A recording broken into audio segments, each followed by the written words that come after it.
أعوذ أعوذ بالله من الشيطان الرجيم. بسم الله الرحمن الرحيم.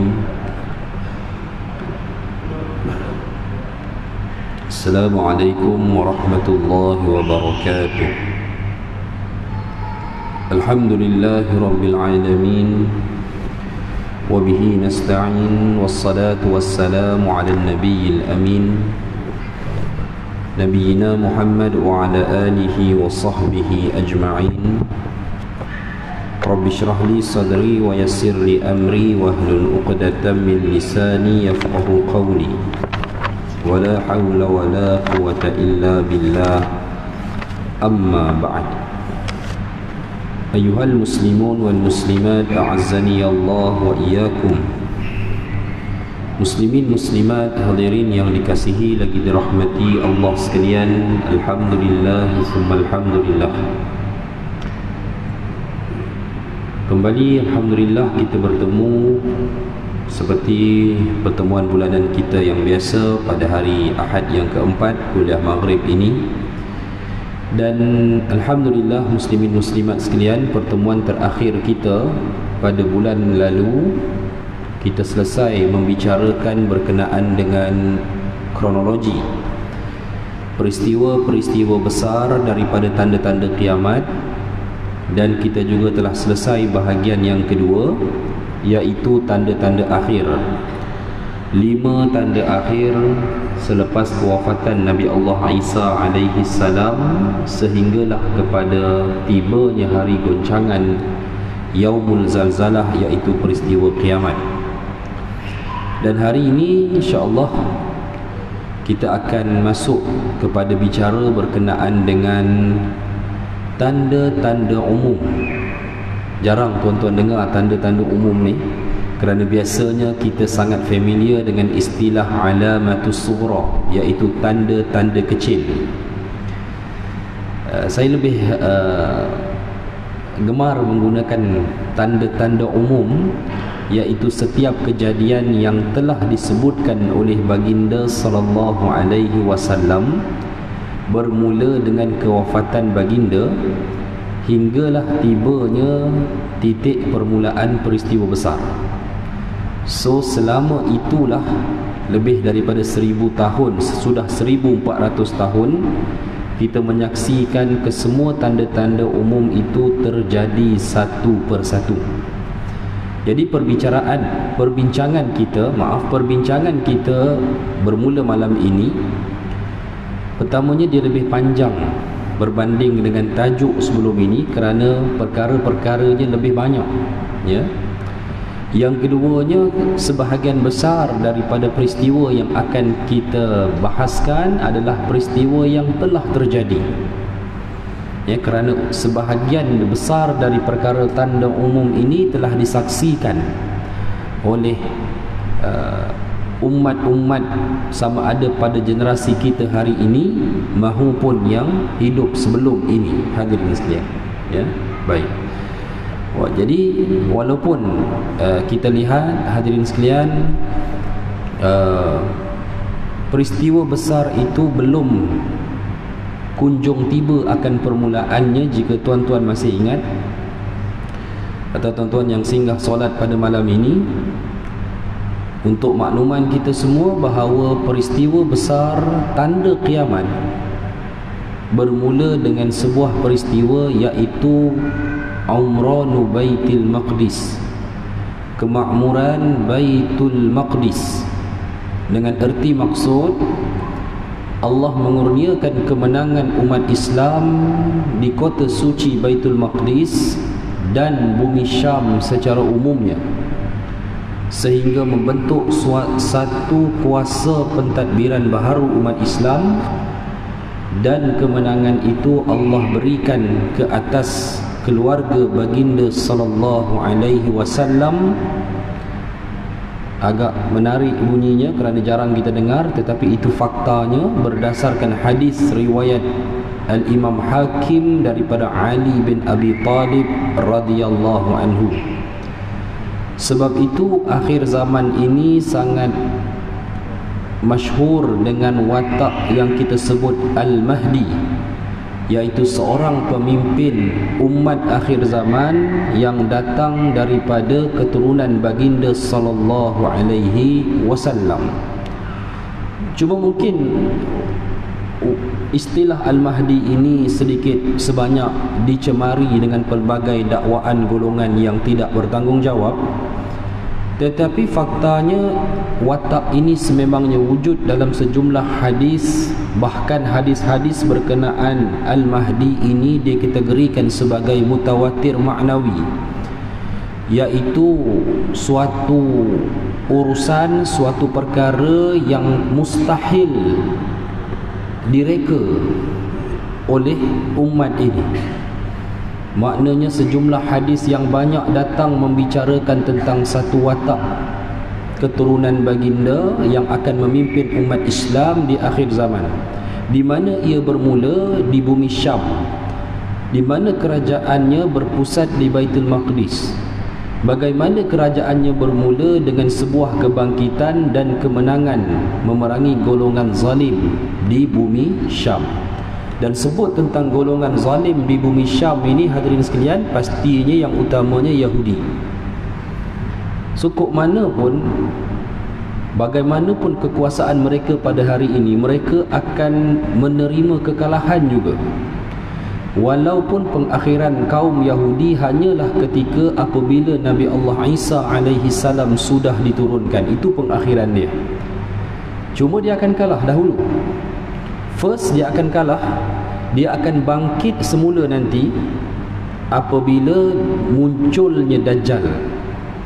Dan Nabi Allah Isa alaihi salam diturunkan ketika Dajjal memimpin kaum Yahudi memerangi semula umat Islam. That's why tuan-tuan dan puan-puan maklum, perintah pertama Allah kepada Nabi Isa adalah memburu dan membunuh Dajjal ketika itu. Ya, barulah kaum Yahudi diperangi keseluruhannya hingga mereka bersembunyi di balik batu dan kayu. Jadi kita menanti sebenarnya peristiwa ini bila akan berlaku. Sebab syarat dia tuan-tuan, kebangkitan ni dia dikepalai oleh pemimpin min ahli baiti, Nabi sebut. Siapa dia? Susahlah kalau tuan-tuan tanya saya siapa dia.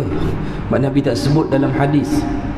Tetapi kebangkitan berlaku di saat kemusnahan teruk, khususnya umat Islam di bumi Syam dan Iraq. Hancurlah Iraq, hancurlah tuan-tuan, ya, Syam pada hari ini. Wa inda zalik fayab'asullahu rajulan min ahli baiti. Pada ketika itu Allah membangkitkan seorang lelaki, dalam satu riwayat lain imam, ya, pemimpin, min ahli baiti, dari ahli keluargaku, kata Nabi. Ketika Ali menceritakan, Ali sebut min itratir rasul. Ali boleh sebut dari keturunanku, kerana Al-Mahdi ni daripada Al-Hasan. Hasan anak Ali, tapi Ali tak sebut. Dalam teks hadis, Ali tetap mengutamakan perkataan Nabi min itratir rasul, dari keturunan Rasul Nabi lah. Hadirin sekalian, itu sifat kalau tuan-tuan dan puan-puan tunggu bila kebangkitan umat Islam yang akan membawa kepada kemenangan mengalahkan kaum Yahudi ni. Sifat dia bila tuan-tuan tengok kebangkitan ini dipimpin oleh pemimpin dari keluarga Nabi, tu yang ada dalam hadis. Sebab tu tuan-tuan, secara terus terang, ketika kebangkitan permulaan yang dilakukan oleh Al-Qassam pada 7 Oktober 2023, saya bukan tidak berharap, saya bukan tidak berdoa, tetapi saya melihat melalui nas hadis, saya tidak melihat itu kebangkitan yang membawa kemenangan. After 2 tahun berlaku, hadirin sekalian, tuan-tuan boleh saksikan keadaan Gaza macam mana hinggalah ke hari ini. Kita pun tak tahu cerita apa. Angka kematian hari ini kita tak dapat. Angka kematian semalam di Gaza 202 orang. Total kematian 50,000 lebih. Cedera, hilang tempat tinggal, tak boleh meneruskan hidup. Officially 300,000 lebih. Unrecorded hampir 600,000, 2 kali ganda. Ini realiti dia tuan-tuan.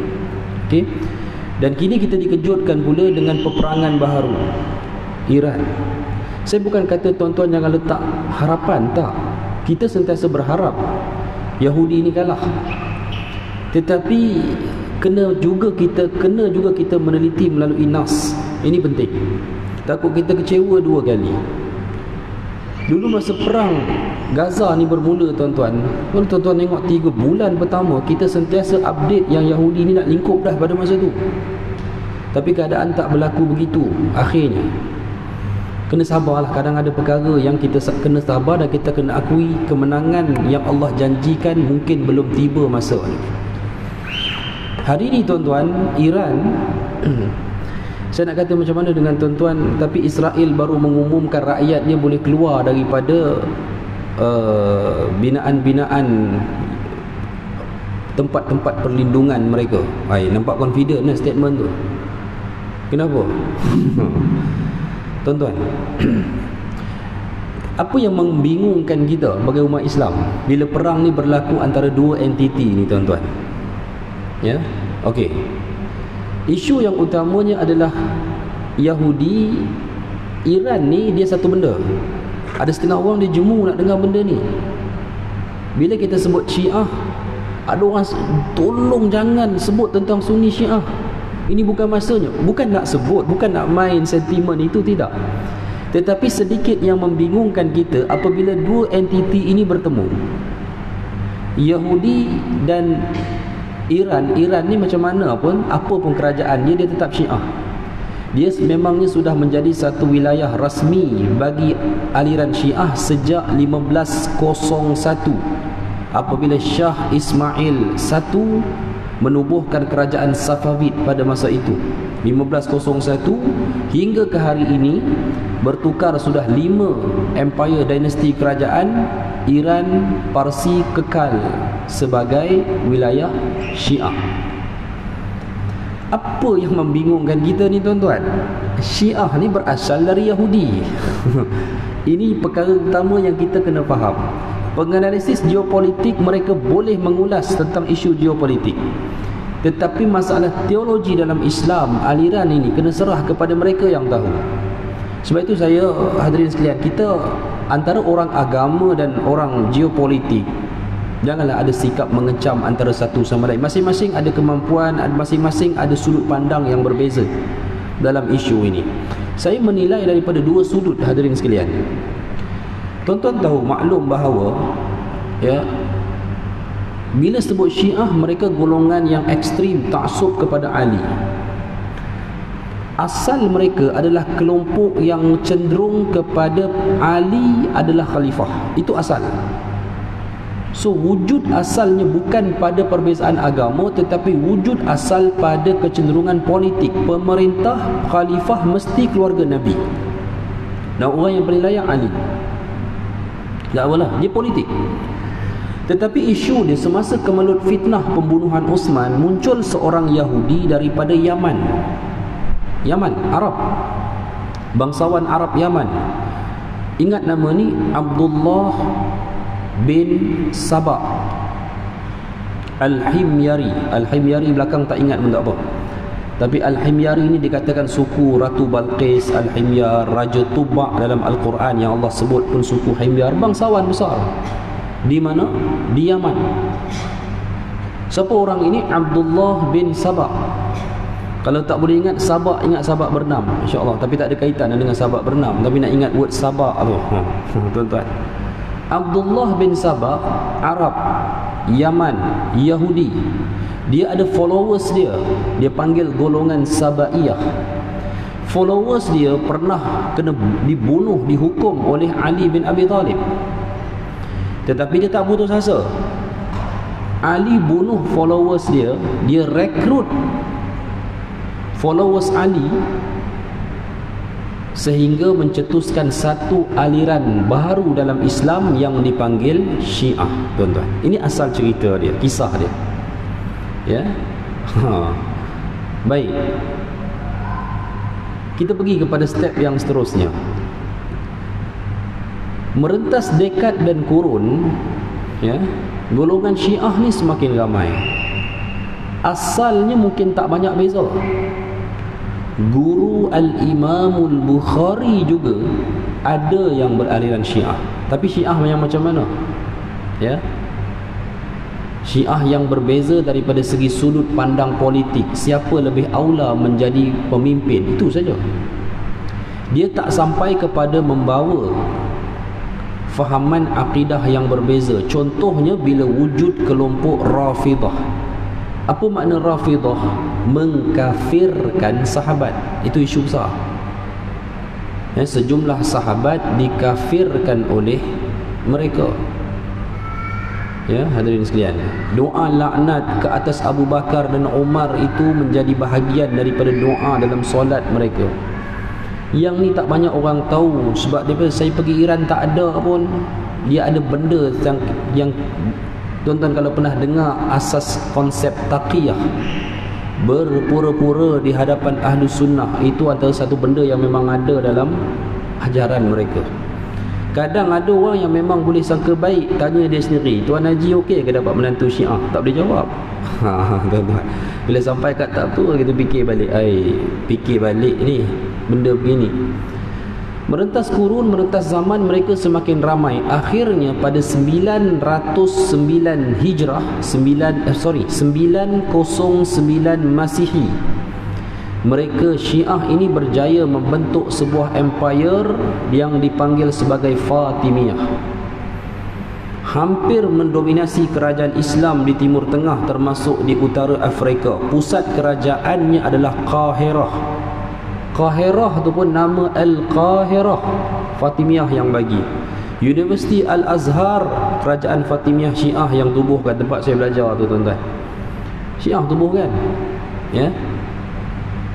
Pada masa mereka berkuasa lah hadirin sekalian, tentera salib merampas kota suci Baitul Maqdis. Sebab Baitul Maqdis dirampas tentera salib 1099, iaitu di puncak kuasa kerajaan Fatimiyah Syiah di Mesir. Baik, bila Fatimiyah ni berakhir, runtuh 1171 Masihi. Siapa yang runtuhkan dia? Salahuddin Al-Ayyubi. Tuan-tuan, kita tak duduk zaman tu. Tapi kalau kita duduk zaman tu, tuan-tuan, Salahuddin Al-Ayyubi perangi kerajaan Syiah di tengah-tengah kuasa tentera salib mendominasi Baitul Maqdis. Fakta. Dalam tempoh 80 tahun The Crusaders menubuhkan Kingdom of Jerusalem itu, 80 tahun dia buat kerajaan, hadirin sekalian. Ya, salah satu king dia yang tuan-tuan kenal melalui sebuah filem, King Baldwin IV yang pakai topeng emas tu. Watak tu memang wujud, hadirin sekalian. Dia muda tapi dia mati awal sebab sakit. Di tengah kekuasaan tentera salib, hadirin sekalian, sebab tentera salib ni dia cerminan Yahudi sekarang, walaupun mereka bukan Yahudi pakai nama salib, tapi tentera salib ni dipelopori oleh warga Perancis dan England. jangan terkejut. itu orang dia. Okey, baik. Di tengah kekuasaan salib di Baitul Maqdis, Salahuddin Al-Ayyubi boleh memerangi kerajaan Syiah Fatimiyah. Orang mungkin kata, kenapa tak pergi lawan salib? Yang pergi perangi Fatimiyah ni kenapa? Salahuddin sebut terus terang, kita tak boleh bebaskan Baitul Maqdis selagi ada gunting dalam lipatan. Ini kata bahasa yang saya terjemah ke bahasa Melayu kita lah, peribahasa kita. Sebab itu 1171 Masihi, Salahuddin tekad meruntuhkan kerajaan Fatimiyah di Kahirah, Mesir, dan mengambil alih kota itu menjadi pusat kerajaan bagi Bani Ayyub. 1171 Masihi. Barulah pada 1187 Masihi, hadirin sekalian, Salahuddin memerangi The Crusaders atau Angkatan Salib dalam Perang Salib yang ketiga dan berjaya membebaskan kota tersebut setelah 80 tahun dikuasai oleh tentera salib. Ramai yang mula bercakap kejayaan ini kerana Islam pada masa itu tidak mempunyai kuasa yang menjadi gunting dalam lipatan. Sebab Fatimiyah dah runtuh. Tuan-tuan, selepas Fatimiyah runtuh, ke mana mereka pergi? Kebanyakan orang-orang Fatimiyah, hadirin sekalian, Syiah, mereka berhijrah ke sebuah tanah yang dipanggil Khurasan. Mana Khurasan ni? Tanah Iran yang ada pada hari ini. Kenapa mereka pergi ke sana? Tanah yang diduduki oleh orang Parsi. Kerana ada sejarah yang panjang berkait dengan orang-orang Parsi dan orang Yahudi. Ya, kerana ada Raja Parsi yang pernah menyelamatkan orang-orang Yahudi daripada kekejaman Empire Babylon. Bila ni berlaku? 500 tahun sebelum Masihi lagi. Dia ada sejarah yang panjang, tuan-tuan. Parsi dan Yahudi, mereka duduk sana. Sama juga merentas dekad dan kurun, penduduk ataupun warga Syiah semakin bertambah di sana. Ya, semakin bertambah. Akhirnya Shah Ismail I. Shah ni dalam bahasa Parsi raja. Okey, Shah Alam dalam bahasa Parsi bandar diraja, Shah Alam. Okey, setia alam, bandar yang setia lah kot. Tak tahu tuan-tuan setia tengok dalam kuliah ni kan, gitu ya. Jadi tuan-tuan, dia kuasai wilayah tersebut dan dia berjaya membentuk, saiznya lebih kurang dengan saiz Iran hari ini, hadirin sekalian. Ya, kerajaan pertama Syiah 1501 di tanah Khurasan atau kita panggil Iran pada hari ini, kerajaan Safavid. Walaupun runtuh kerajaan ini, diganti dengan kerajaan Ashfarid. Ashfarid pun Syiah juga. Ashfarid runtuh, diganti dengan kerajaan Qajar, ya, Qajimra. Qajar pun Syiah juga. Qajar runtuh pada 1925, hadirin sekalian, digulingkan oleh seorang angkatan tentera berpangkat Brigadier General juga pada masa itu. Namanya semua tuan-tuan kenal lah, Reza Pahlavi. Kenal? Itu dia.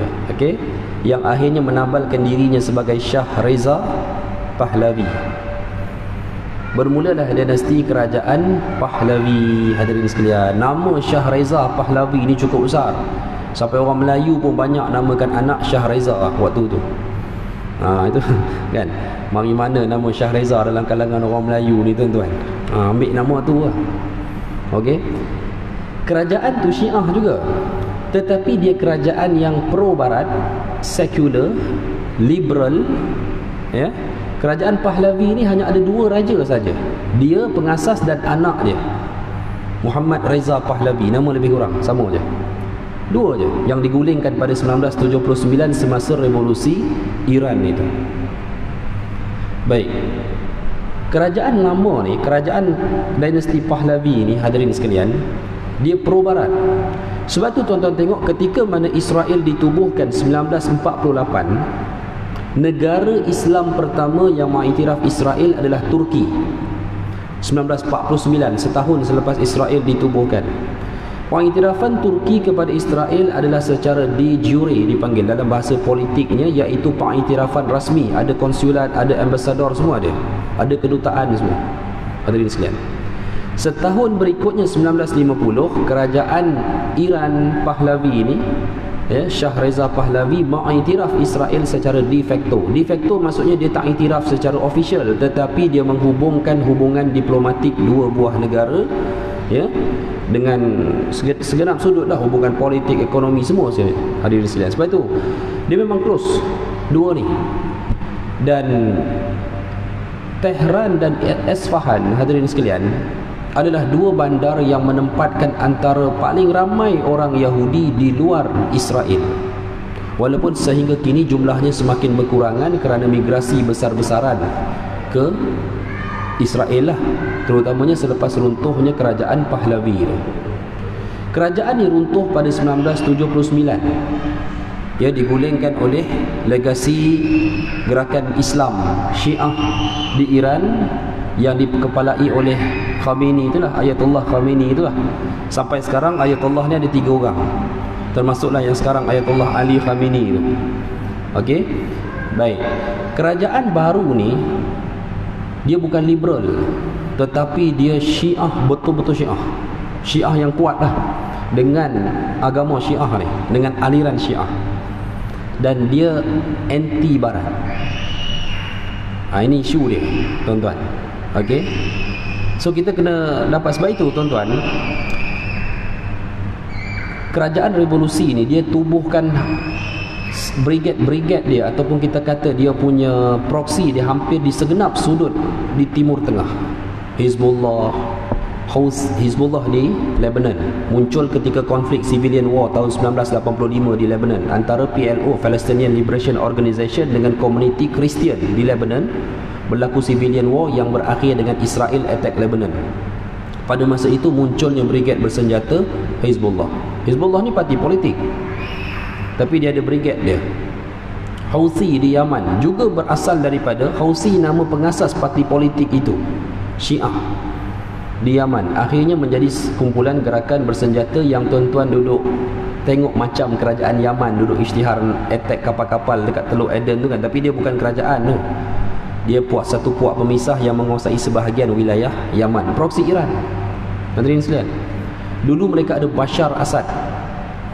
Bashar memang tu tak ada siapa kata dia baik. Daripada ayah sampai dia, ayah dia pernah bom satu kampung Hama di Syria, 30,000 mati satu malam. Sunni belaka. Ini masalah dia. Yang orang tak nampak adalah bagaimana suatu kekejaman rejim revolusi yang ada pada hari ini, walaupun dia anti Israel, tapi darah Ahlu Sunnah tak ada harga bagi mereka. Mereka mencipta brigade bersenjata di beberapa negara di Timur Tengah ini dengan darah Ahlu Sunnah. Termasuk latest yang tuan-tuan tengok sebelum kejatuhan Bashar, bagaimana Iran menghantar tentera khas dia lah, tentera revolusi support Bashar Assad, dan berapa ramai umat Islam Sunni di Syria yang mati. Sebab tu kalau tanya orang Syria sampai sekarang, mereka tak pro kepada Iran walaupun Iran lawan Israel. Yang pro orang lain, orang Syria no, sebab dia tahu siapa yang melanyak dia ketika 12 tahun konflik krisis kemanusiaan untuk menjatuhkan Bashar Assad tu. Tapi sekarang Syria dah habis, dia tak jadi lagi proksi kepada Iran sebab kerajaan baharu boleh saya katakan memang pro kepada barat. Sebab itu tuan-tuan tengok Presiden baru Syria Ahmad Al-Shara, bila dia pergi ke Saudi depan Muhammad bin Salman, depan Donald Trump, dia sebut terus terang, kami tak ada masalah dengan Israel. Itu dalam keadaan 80% tentera peninggalan Bashar tu kolaps dah di Syria ni. Itu bijak dia buat. Sebelum dia nak attack Iran, dia bunuh dulu dia punya proksi yang paling kuat lah, yang ada sebuah kelengkapan ketenteraan berskala sebuah negara. Habis. Apa isu sekarang ni tuan-tuan? Bila tuan-tuan tengok, ini kita masuk sedikit geopolitik. Nanti saya akan sambung balik pada satu sudut teologi. Isunya mudah tuan-tuan. Peperangan ni tak ada kaitan dengan pembantaian Israel ke atas Palestin. Palestin ni Ahlu Sunnah, hadirin sekalian. Kalau tuan-tuan kaji lebih mendalam about Syiah ni tuan-tuan, tuan-tuan akan tahu Masjid Al-Aqsa dia bukan di Palestin. Habis kat mana? Kat langit. Tuan-tuan jangan kata saya mengarut, sebab Syiah ni memang banyak benda mengarut. Masjid Al-Aqsa dia bukan kat situ. Dia tak boleh pergi Mekah buat haji, dia boleh pergi Karbala. Saya duduk dengan orang Syiah lama tuan-tuan, saya tahu, saya boleh cerita dengan tuan-tuan kan. Kalau bab solat jamak sekali arung ni tak payah cakap lah kan. Kan 5 waktu boleh kumpul satu waktu. Bab nikah mutu'ah ni tak payah sebut lah, hadirin sekalian. Ya, tapi dia ada beberapa benda yang kita memang tak boleh setuju dengan mereka. Okey tuan-tuan, isu dia bukan kerana Israel membantai Palestin dah 2 tahun lebih dah. Israel bantai Gaza sampai dah tak jadi apa. Perang ni bermula Israel yang attack Iran, bukan Iran yang attack Israel. Dan saya tak nampak Iran boleh bertahan pun sebenarnya. Tak ada kuasa besar yang akan bantu dia. Tuan-tuan rasa Rusia baru umum, Vladimir Putin baru umum, tidak ada bantuan ketenteraan untuk Iran. Saya memikirkan tentang 2 juta rakyat saya yang berada di Israel, kata Vladimir Putin. Ada 2 juta orang Rusia yang ada duduk dalam Israel bekerja dan sebagainya. Tak ada bantuan daripada Rusia. China dia tak sama macam Pakistan lawan India, sebab India musuh China tuan-tuan. Tapi sekarang ni China nak menganggap musuh kepada Iran adalah musuh dia, very subjektif tuan-tuan. Benda tu samar, tak nampak juga. So Iran macam tak ada bantuan tu setakat ni. Apa tujuan sebenar? Tuan-tuan kena tengok balik. Israel dia lancarkan operasi ketenteraan ke atas Iran dengan satu slogan, lion rising dia panggil, membangkitkan semula lion, singa ni cerminan kepada siapa? Cerminan kepada Shah Iran Pahlavi yang digulingkan 1979 dulu. So kita maklumlah Israel nak apa sebenarnya? Dia nak jatuhkan kerajaan sekarang, dia nak bangkitkan semula legasi Shah Iran yang lama, yang mesra, friendly dengan Yahudi. Anak Shah Iran yang digulingkan tu, putera mahkota dia ada dekat US, duduk sebagai pelarian. Kalau duduk tengok macam standby nak jadi king balik sekarang ni. Kan? Itu tujuan dia. Hadirin sekalian, yang ni kita jelas, ya. Yang ni baik. Kita sambung bahagian akhir kuliah ni tuan-tuan. Saya bagi ringkas-ringkas lah, masa tak cukup. Apa isu yang kita boleh lihat di medan ilmu? Pertamanya, kita jangan terikut-ikut rentak orang yang berbicara. Berbicara ni ulasan siapa-siapa boleh buat. Isunya adalah, tuan-tuan maklum satu watak yang Nabi sebut menjadi fitnah besar umat Islam di akhir zaman, Dajjal. Dajjal dan Yahudi memang berpisah tiada. Cuma saya nak bagi tahu, Nabi tak pernah sebut Dajjal itu Yahudi, tak ada. Saya betulkan satu statement, Nabi tak pernah sebut dalam mana-mana hadis yang Dajjal itu seorang Yahudi. Bahkan kalau tuan-tuan tengok dalam banyak riwayat, seakan dia membawa kepada Dajjal ini seorang yang berbangsa Arab, pernah bertawaf di Kaabah, dilihat oleh Nabi dalam mimpi baginda, menguasai tanah Arab, mampu merosakkan tanah haram Madinah, tinggal di Madinah seketika waktu dalam hadis, ya, tak tahu siapalah, tapi seakan melihat dia adalah seakan penguasa Arab ataupun berbangsa Arab. Baik, tak ada siapa nak petikai kaitan Dajjal dengan Yahudi. Dajjal akan menjadi pemimpin Yahudi yang terakhir, yang kononnya disambut sebagai Mesiah penyelamat, tetapi membawa kepada kehancuran total Yahudi nanti. Masalahnya tuan-tuan, Dajjal ni dia muncul kat mana dalam hadis? Khurasan, Nabi ada sebut. Khurasan ni tanah mana? Iran pada hari ini. Sahih Muslim, yatba'u Dajjal 70,000 min Yahudi Isbahan alaihimut tayalisah. Dajjal nanti akan disambut, yakni sebagai Mesiah lah ketika kemunculannya, oleh siapa? Yahudi Isfahan. Isfahan di mana? Iran. Ini maklumat dalam hadis. Alaihimut tayalisah, yang mereka ni memakai ada satu pakaian bagi orang Yahudi atas kepala dia, panggil tayalisah. 70,000 Yahudi dia akan sambut Dajjal di Isfahan. Ini dalam hadis, tuan-tuan. Wallahu ta'ala a'lam, tuan-tuan. Saya boleh sebut begini je lah. Kemungkinan besar kerajaan hari ini Iran yang tidak disukai Syiah, tapi dia tak disukai oleh Israel, kemungkinan akan jatuh, dan mereka mungkin akan naikkan semula kerajaan Syiah, legasi Shah Pahlavi Iran yang mesra kepada Yahudi. Cuma tuan-tuan, dalam hadis juga Rasulullah menjanjikan kekalahan Yahudi ini di tangan keluarga Nabi. Keluarga Nabi yang mana? Keluarga Nabi ni ada kerajaan ke tuan-tuan hari ini? Tuan-tuan cuba cari, ada tak kerajaan keluarga Nabi yang berada di tengah-tengah konflik ini? Mungkin boleh dibuat kajian, tuan-tuan. Tapi macam mana pun tuan-tuan, dalam hadis memang tak boleh kita nafikan. Allah berkehendak kemenangan berada di tangan keluarga baginda pada akhir zaman. Orang Yahudi ni tuan-tuan, kalau kalah dan diusir, tuan-tuan rasa mereka nak ke mana? Ini soalan dia kan. Dia pun nak pergi ke, tak semua ada dua kerakyatan. Orang apa ni, sebab Yahudi ni dia biasanya dia kebanyakannya 80% daripada populasi Yahudi di di Israel, mereka berasal daripada Europe. Dan kebiasaannya mereka ada dua kewarganegaraan, Israel dan negara asal. Yang Yahudi Europe ni tuan-tuan, dipanggil Ashkenazi Jew, kebanyakannya asal Jerman, tapi banyak juga negara-negara Eastern Europe yang lain. Mereka boleh balik ke negara asal mereka. Tapi warga negara Israel Yahudi yang datang daripada Middle East, yang asal kewarganegaraan mereka tu Yaman, Iran, mana lagi? Ethiopia, dia pun nak balik mana? Dia pun nak pergi mana? Takkan nak balik Yaman, Yaman nak terima. Tuan-tuan, mereka kena cari balik negara asal mereka. Tempat utama mereka di mana? Tehran dan Esfahan. Itu dua bandar yang paling banyak sinagog. Masjid dia lah tuan-tuan. Kita tak panggil masjid dah, tapi boleh kita faham tokong dia lah, masjid dia. Yang paling banyak di luar Israel di Tehran dan Esfahan.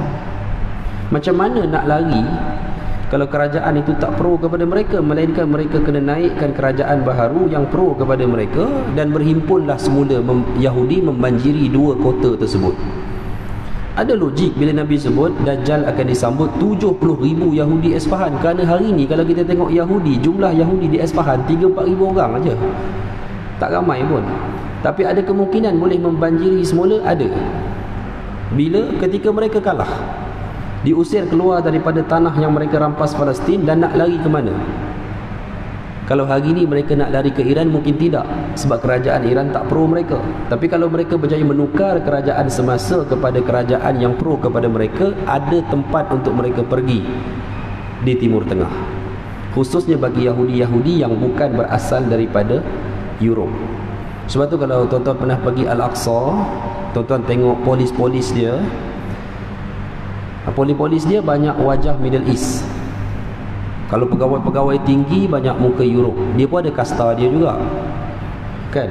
Pegawai-pegawai tinggi banyak yang Europe. Tapi kalau polis-polis bawahan, anggota yang jaga pintu Al-Aqsa apa semua tu, itu banyak, kalau tuan-tuan perasan, banyak muka Middle East. Itu dia.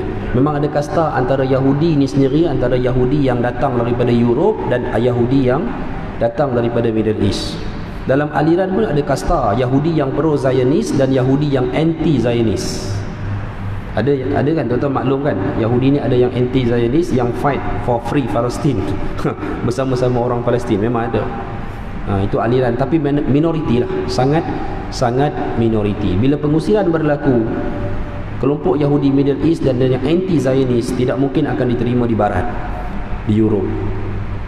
So itulah kemungkinan, wallahu alam, daripada jalan yang disebutkan ataupun roadmap yang disebutkan oleh baginda Nabi SAW. Jadi hadirin sekalian, untuk buat masa ini, bukanlah saya kata jangan mengharap, tetapi tuan-tuan nak terlalu berharap. Saat ini pun Iran tidak mendominasi peperangan. US hantar tentera tuan-tuan semalam.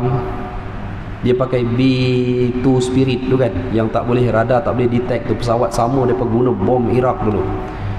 Dia pun jatuhkan bom tu tuan-tuan, berat dia kalah Hiroshima Nagasaki tu. Dia bom dekat fasilitis nuklear semalam.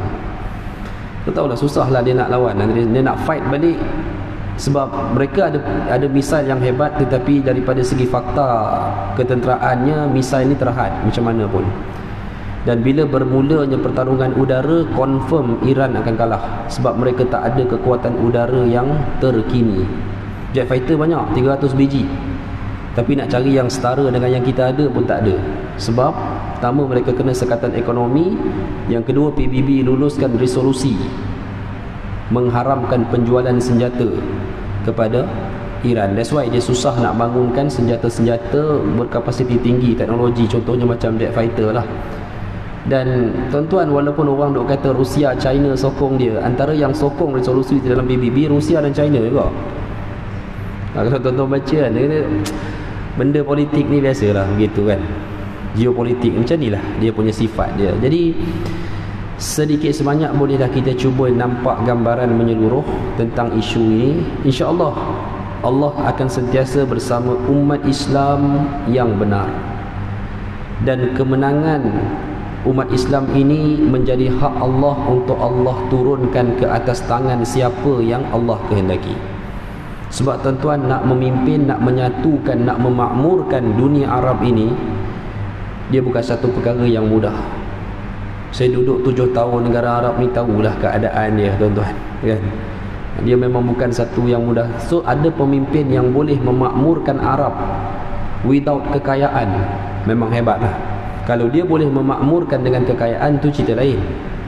Saudi boleh makmur, Qatar boleh makmur, UAE yes, dengan kekayaan. Tapi nak memakmurkan Arab tanpa kekayaan macam Jordan boleh buat, susah. Jordan ni tuan-tuan kena tanya ustaz-ustaz yang balik Jordan lah. Saya tak belajar di Jordan, saya pernah duduk di sana. Negara kosong, negara tak ada apa-apa. ketenteraan bukan yang terbesar tetapi paling digeruni di tanah Arab sebab pengalaman, ya, sama ada udara dia dan juga darat dia.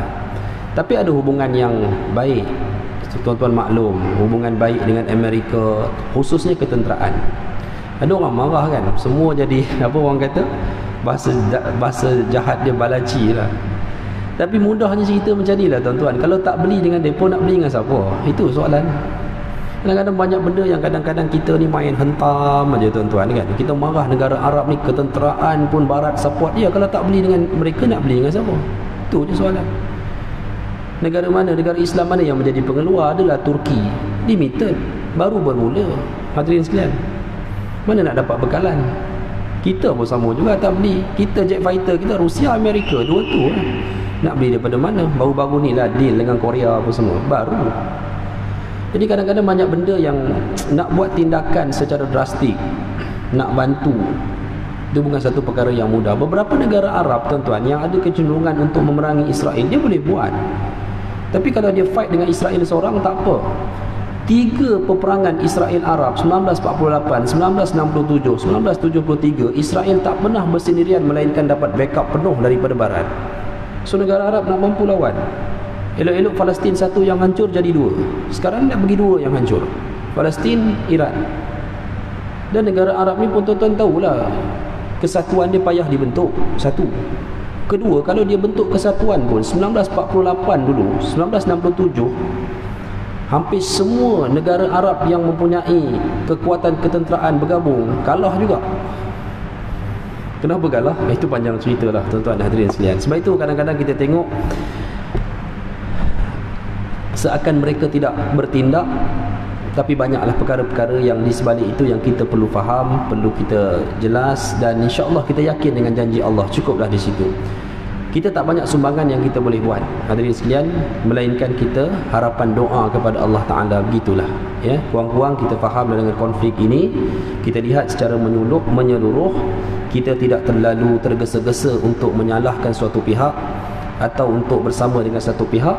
Kita minta petunjuk daripada Allah Ta'ala, dan sebolehnya kita doalah supaya Allah menyegerakan kemenangan ini buat meringankan, ya, bebanan dan ujian kaum muslimin kita yang lain. Tapi apa pun, semua ini merupakan satu aturan dan kehendak Allah. Allah lebih mengetahui atas apa yang Ia kehendaki. InsyaAllah hadirin sekalian, setakat itu dulu. Bulan hadapan kita sambung kita mula bab tanda-tanda umum hari kiamat dengan tanda yang pertama, iaitu kewafatan Nabi sallallahu alaihi wasallam. Jadi insya-Allah kita sampai sini dulu, ya. Semoga rahmat Allah melimpahi kita semua insya-Allah. Aqulu qauli hadza wa astaghfirullah. Assalamualaikum warahmatullahi wabarakatuh.